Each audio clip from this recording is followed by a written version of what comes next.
লক্ষ্য করে দেখবেন, জীবের মাঝখান দিয়ে একটা চিরা দাগ দেখা যাবে, খাড়া দেখা যাবে, ওটা সাপের কাজ। আর ওই যে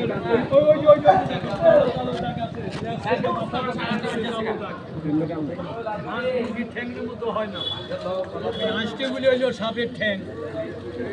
এই দেখেন আর একটা শাড়ি দেখেন কেমন করে লাগে।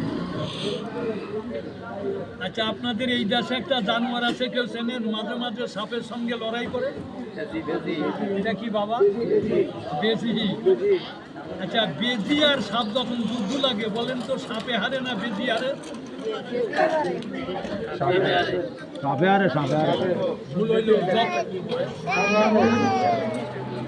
যত বড় সাপ বেজি যদি একবার ওর মাথা ধরতে পারে আর তিনটে লাফ মারতে পারে, সাপের তিনটে